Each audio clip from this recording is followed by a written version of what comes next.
isn't it? No, well, I come from an NHS family, so I know how important this is, and that's why we've prioritised it since I became Prime Minister. Look, with regard to the incident that's been declared here, I know that will be concerning for people, but they should be reassured that the NHS has robust contingency plans in place for situations like this. Anyone who needs emergency treatment should just contact their health service as they normally would. But what it does highlight is the damage that these strikes are having. And at this point, every other part of the NHS workforce has found a sensible, fair agreement with the government, including nurses, midwives, paramedics, consultant doctors, and specialty doctors. It's only the junior doctors who are now on strike, and I would urge them to get round the table so that we can resolve this and bring an end to this disruption and the impact it's having on people up and down the country.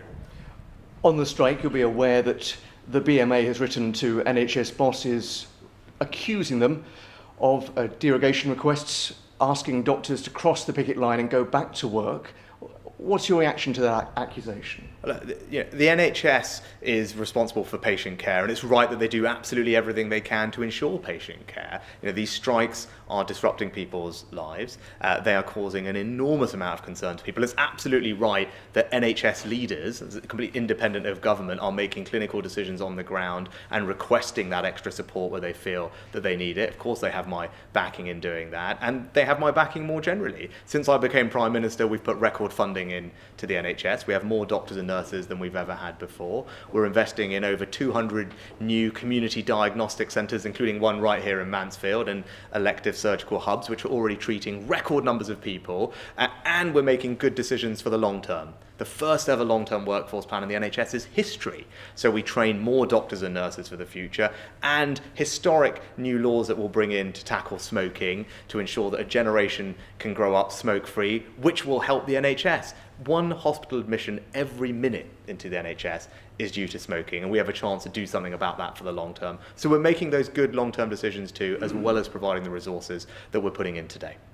Well, I think the first thing to say is, just talking to people here today actually is one of the victims of that scandal. And this was something that happened in the late 1990s. It was an appalling miscarriage of justice, and people suffered enormously as a result of it. As I said, just speaking to one of them here this morning, and many people will have been struck watching the excellent documentary about this situation. And it's absolutely right that all the victims of the scandal get the justice they deserve. We've put in place 3 different compensation schemes in government that have already paid out well over £100 million to over 3,500 people. And I'd urge anyone affected to come forward and make sure that they can benefit from those compensation schemes, because we're determined, to do what we can to redress the issues of the past. Yes. So look, my working assumption is we'll have a general election in the second half of this year. And in the meantime, I've got lots that I want to get on with. This Saturday, we'll be introducing a significant tax cut for millions of people in work, worth on average £450 for an average worker. Because we've halved inflation, we want to keep managing the economy well and cutting people's taxes. And I want to keep tackling illegal migration. And we cut the number of arrivals last year by over a third, but we've got more to do. And we want to get the Rwanda scheme through Parliament and up and running. So look, I've got plenty to get on with, and that's what I'm focused on doing, delivering for the British people. And it's great to be talking to people here in the East Midlands about that progress today.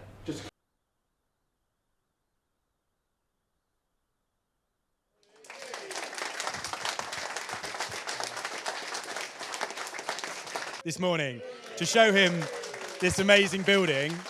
And also it's fantastic news that we're in a youth centre, because we've also got really exciting news that through our levelling... Thanks, man. All right, morning everyone.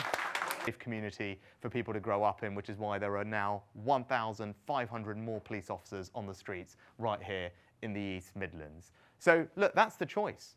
You've got me, you've got Ben, you've got Brandon and others, Conservative Party, Conservative government delivering. On team rather than against each other, because that's the only thing they find fault with, the way that we're not working together. Yeah. And what are you going to do about it?